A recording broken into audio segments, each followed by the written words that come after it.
Ini ada obrolan sedikit sebenarnya berkaitan dengan proses pembelajaran. Saya mau tanya, sejauh ini ada kendala di kelas yang Pak Andri, Pak Sandi lihat atau alami misalnya sejauh ini? Kalau kendala di kelas itu akhir-akhir ini karena kita itu ngajarnya di jam siang Pak ya. Iya. Jadi anak-anak itu banyak yang kurang semangat. Jadi banyak yang ngantuk, banyak yang ya kayak gitulah, dia menyandarkan kepala ke meja seperti itu. Jadi kita sebagai guru juga agak gimana gitu kan kalau mau menyampaikan materi, gimana anaknya seperti itu gitu kan. Itu sih sementara untuk kendala di kelas. Jadi untuk berarti harus punya strategi atau tujuan yang berkaitan dengan masalah itu gitu ya. Iya Pak. Apa yang akan Pak Sandi lakukan untuk mengatasi hal itu? Kalau untuk strategi yang saya persiapkan Pak, jadi saya kan udah menyiapkan RPP nih Pak, menyiapkan RPP di mana RPP itu yang nantinya saya integrasikan dengan pembelajaran sosial emosional seperti itu, sama dengan diferensiasi. Nah nantinya rencana saya sih kita menggunakan media juga. Nah, karena tipe anak-anak kan lain nih gitu kan, ada yang kinestetik, ada yang visual, ada yang auditory seperti itu. Jadi nanti saya gunakan visualisasi dengan proyektor dan laptop seperti itu. Kebetulan materinya tentang bumi antariksa. Jadi nanti saya tampilkan di LCD seperti itu. Selain saya tampilkan juga nanti di sela video mereka menonton video itu rencananya mereka saya suruh mempraktekkan tentang perputaran itu seperti itu. Nah, kita kan nanti pertama tentang rotasi sama revolusi Pak. Nah, seperti itu nanti saya suruh mereka untuk mempraktekkan seperti itu. Nah di sela-sela pembelajaran saat diferensiasi proses nanti sih rencana saya saat diskusi kan tentu timbul kejenuhan Pak. Kalau namanya diskusi kan anak fokus tuh ngobrol diskusi gitu, pasti ada titik jenuh mereka kan. Nanti kita di sela-sela itu kita siapkan ice breaking seperti itu atau relaksasi sejenak seperti itu. Menarik ya. Jadi ada lagi nggak Pak Sandi?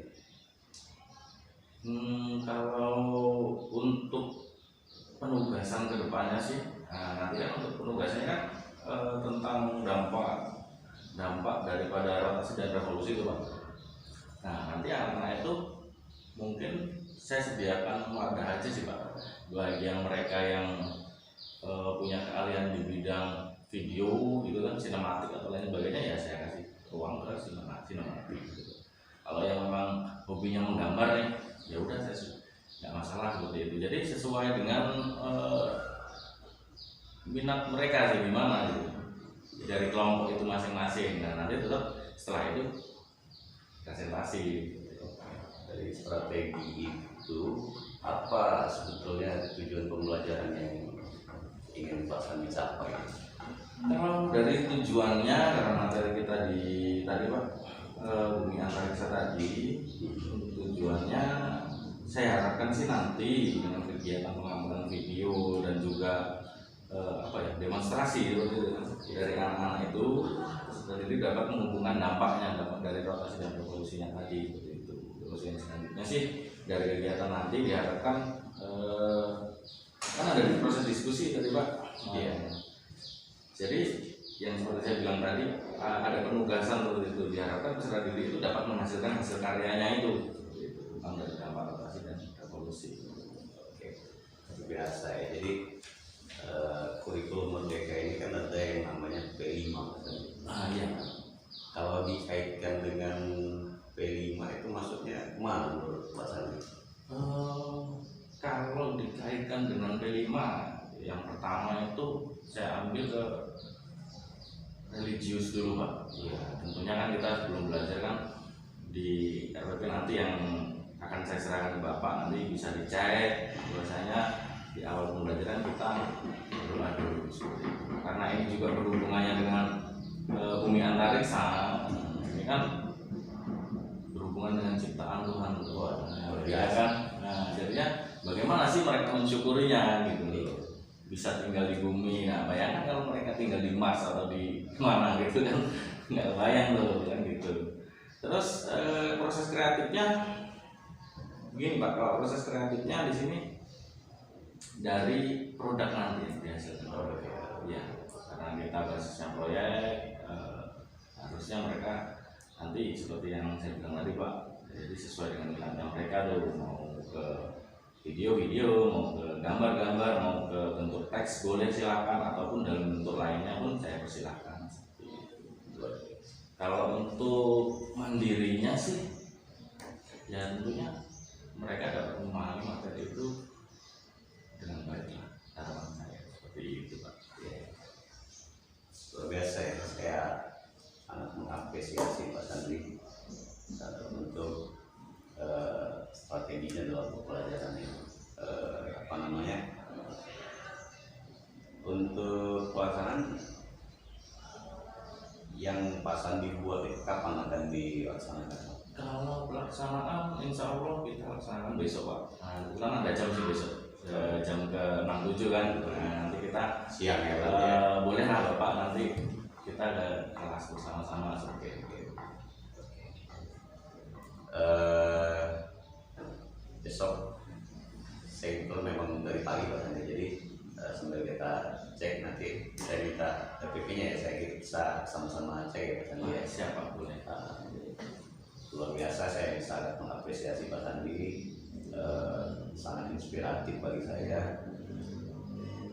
Sejauh ini dari hasil obrolan kita ini apa yang Pak Sandi dapat? Jadi dari obrolan kita itu ternyata ada ide-ide baru gitu yang ditemukan, yang tadinya saya kan nggak kepikiran loh sampai segitunya. Iya.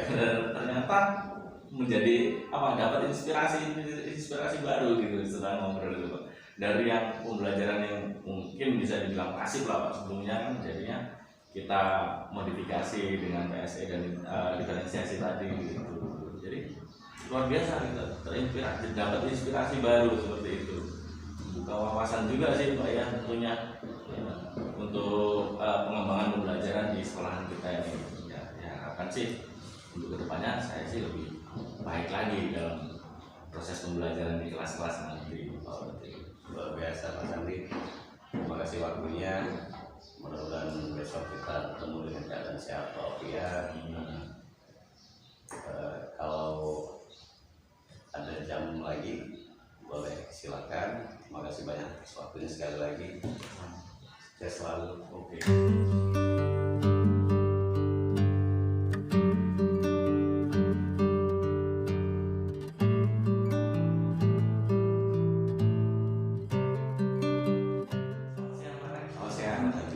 Kita akan mengevaluasi dari pembelajaran yang Pak Ale laksanakan tadi ya.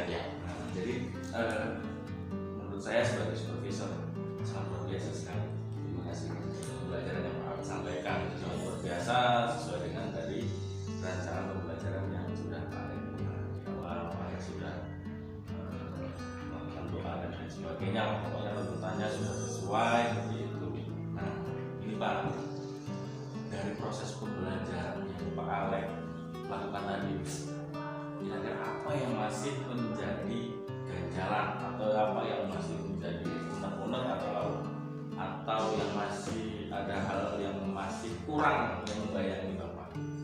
Iya, jadi seperti yang Pak Sandi saksikan tadi, ada beberapa siswa yang kurang fokus Pak dalam proses pembelajaran. Itu kan mengganggu ya, selain mengganggu dirinya sendiri akan berdampak pada pembelajaran secara keseluruhan. Jadi menurut saya itu ada yang kurang bagaimana menerapkan konsep KSE ya Pak.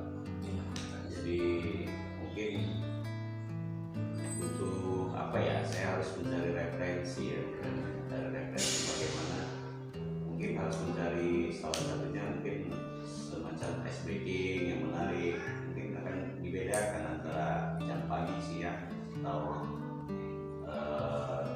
siang sudah mulai pulang, mungkin itu akan sangat membantu ketika kita menerapkan itu. Untuk KSE ini Pak ya, Pak, kira-kira Pak Alek kan sudah melakukan SBM tadi. Kira-kira referensi lain apa yang akan Pak Alek persiapkan untuk menumbuhkan konsentrasi siswa selain SBM? Mungkin yang kurang dari pembelajaran tadi itu saya belum menerapkan teknik stop, Pak. Jadi bagaimana bisa menghadirkan fokus siswa, menghadirkan pikiran siswa sepenuhnya atau mindfulness ketika dalam proses pembelajaran. Karena banyak sih faktor-faktor yang membuat kita fokus, bisa jadi memang bawaan dari rumah, dari jalan, atau mungkin di sekolah itu sendiri yang sudah tidak kondusif. Jadi kalau kita terapkan teknik stop, saya rasa akan sangat menopang membantu proses pembelajaran ini, membuat fokus mahasiswa dari keadaan yang tenang seperti itu, Pak. Jadi kan anak-anak itu kalau saya perhatikan tuh beda-beda tuh. Ya sudah Pak Alek lakukan survei seperti itu. Nah, kalau untuk penugasan Pak diferensi produknya nih, Pak Alek, kira-kira sudah maksimal belum? Saya rasa itu justru di bagian yang saya unggulkan menurut saya, Pak. Malah diunggulkan Pak ya. Saya rasa itu